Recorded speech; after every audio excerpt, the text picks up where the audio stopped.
आज के हमारे पॉडकास्ट में हम वसीयत की अवधारणा को सरल भाषा में समझेंगे। सबसे पहले, क्या आप स्पष्ट कर सकते हैं कि वसीयत वास्तव में क्या है और भारतीय परिवारों के लिए इसका महत्व क्यों बढ़ जाता है? बिल्कुल, वसीयत एक ऐसा कानूनी दस्तावेज है जिसमें व्यक्ति अपनी मृत्यु के बाद अपनी संपत्ति के वितरण की अपनी इच्छा दर्ज करता है। यदि वसीयत नहीं होती तो संपत्ति कानून के अनुसार बांटी जाती है, जिससे अनेक बार परिवार में विवाद उत्पन्न हो जाते हैं। यह बताना महत्वपूर्ण है कि वसीयत न होने पर कानूनी उत्तराधिकार के जटिल नियम लागू हो जाते हैं, जिससे परिवारों में उलझन और मुकदमेबाजी बढ़ सकती है। क्या आप उदाहरण दे सकते हैं कि वसीयत के अभाव में क्या जटिलताएं आ सकती हैं? मान लीजिए किसी ने बिना वसीयत के संपत्ति छोड़ी, तो सभी उत्तराधिकारियों के बीच हिस्सेदारी कानून के आधार पर बनती है, भले ही मृतक की व्यक्तिगत इच्छा भिन्न रही हो। इससे छोटे बच्चों, आश्रितों या विकलांग सदस्यों के अधिकारों का हनन भी हो सकता है। अब जब हमने वसीयत के महत्व को समझ लिया है, तो आइए इसकी कानूनी आवश्यकताओं पर चर्चा करें। भारत में एक मान्य वसीयत तैयार करने के लिए किन बिंदुओं का ध्यान रखना जरूरी है? भारतीय उत्तराधिकार अधिनियम 1925 के तहत वसीयत लिखित रूप में होनी चाहिए। मुस्लिमों को छोड़कर इसे साधारण कागज पर भी लिखा जा सकता है। स्टैम्प पेपर की आवश्यकता नहीं है। किसी विशेष प्रारूप की बाध्यता भी नहीं है, लेकिन भाषा स्पष्ट होनी चाहिए। यह भी उल्लेखनीय है कि वसीयत पर वसीयतकर्ता के हस्ताक्षर होने चाहिए और 2 गवाहों की उपस्थिति में यह होना जरूरी है। क्या गवाहों के चयन में कोई विशेष सावधानी रखनी चाहिए? जी हाँ, गवाह वसीयत के लाभार्थी नहीं होने चाहिए, अन्यथा उनकी विश्वसनीयता पर प्रश्न उठ सकता है। दोनों गवाहों को वसीयतकर्ता को हस्ताक्षर करते हुए देखना चाहिए या उनकी पुष्टि लेनी चाहिए, जिससे वसीयत की वैधता सुनिश्चित होती है। अक्सर लोग पूछते हैं कि क्या वसीयत में समय समय पर बदलाव किया जा सकता है। कृपया स्पष्ट करें कि संशोधन की प्रक्रिया क्या है और कोडिसिल किस तरह उपयोगी है। वसीयत में बदलाव पूरी तरह संभव है, बशर्ते वसीयतकर्ता मानसिक रूप से सक्षम हो। छोटी छोटी बातों के लिए कोडिसिल बनाया जाता है, जो वसीयत का पूरक होता है। बड़ी तब्दीली के लिए नई वसीयत बनाना बेहतर है। क्या कोडिसिल के लिए भी वसीयत जैसी ही कानूनी प्रक्रिया अपनानी पड़ती है? बिल्कुल, कोडिसिल को भी वसीयत की तरह ही 2 गवाहों के हस्ताक्षर के साथ प्रमाणित करना होता है, ताकि उसमें किया गया संशोधन कानूनी रूप से मान्य हो सके।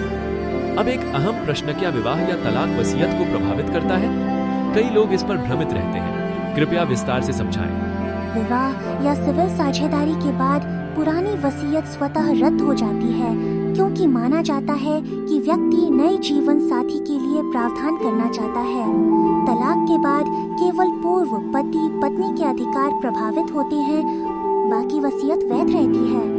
मतलब यह कि यदि व्यक्ति विवाह की प्रत्याशा में वसीयत बनाए, तो वह अपवाद स्वरूप मान्य रह सकती है। बिल्कुल सही। ऐसी स्थिति में शुरू से ही स्पष्ट उल्लेख करना चाहिए कि वसीयत विवाह की संभावना को ध्यान में रखकर बनाई गई है, ताकि भविष्य में कोई कानूनी उलझन न हो। आइए अब नामांकन और वसीयत के बीच के अंतर को समझें। कई लोग सोचते हैं कि नामांकन ही अंतिम अधिकार है, जबकि वास्तव में दोनों में महत्वपूर्ण फर्क है। सही कहा आपने। नामांकन किसी व्यक्ति को संपत्ति का अस्थायी ट्रस्टी बनाता है, असली मालिक नहीं। सुप्रीम कोर्ट के अनुसार नामांकित व्यक्ति केवल राशि प्राप्त करने का माध्यम है। संपत्ति का अंतिम स्वामित्व उत्तराधिकारियों के पास ही रहता है। क्या इसका मतलब है कि यदि वसीयत और नामांकन में अलग अलग व्यक्ति हैं, तो वसीयत की बात मानी जाएगी? जी हाँ, वसीयत के प्रावधान नामांकन पर हावी रहते हैं। विवाद से बचने के लिए अच्छा होगा कि नामांकित व्यक्ति और वसीयत का लाभार्थी एक ही हो, ताकि परिवार में कोई कानूनी जटिलता उत्पन्न न हो। हमारे समाज में बेटियों के अधिकारों पर लगातार बहस होती रही है। क्या आप स्पष्ट कर सकते हैं कि हिंदू अविभाजित परिवार हफ की संपत्ति में बेटियों के क्या अधिकार हैं, खासकर 2005 के संशोधन के बाद? 2005 के संशोधन के बाद बेटियों को बेटों के बराबर सहदायिक अधिकार मिल गए हैं। अब बेटी जन्म से ही हक संपत्ति में हिस्सा मांग सकती है और विवाह के बाद भी उसका अधिकार बरकरार रहता है। क्या बेटी अपने हिस्से का स्वतंत्र रूप से विभाजन और वसीयत कर सकती है? बिल्कुल, बेटी को अपने हिस्से पर पूर्ण अधिकार है। वह अपने हिस्से को वसीयत के माध्यम से किसी भी व्यक्ति को सौंप सकती है, ठीक वैसे ही जैसे बेटा करता है। यह अधिकार केवल हक संपत्ति पर लागू होता है, न कि अर्जित संपत्ति पर। अंत में पारिवारिक व्यवस्था, फैमिली अरेंजमेंट की अवधारणा पर बात करते हैं। इसका उद्देश्य क्या है और इसे कानूनी रूप से कैसे संपादित किया जाता है? पारिवारिक व्यवस्था परिवार में शांति, सौहार्द और विवादों के निपटारे के लिए सदस्यों के बीच समझौता है। यह सद्भावना, ईमानदारी और स्वैच्छिक रूप से होता है, जिसमें सभी पक्षकारों का संपत्ति में कोई न कोई हित होना चाहिए। क्या हर पारिवारिक व्यवस्था का दस्तावेज पंजीकृत करना अनिवार्य है?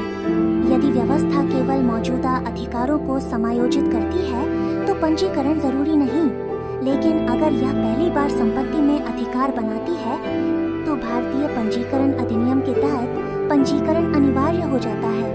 इससे दस्तावेज की वैधता और भविष्य में विवाद की संभावना कम हो जाती है।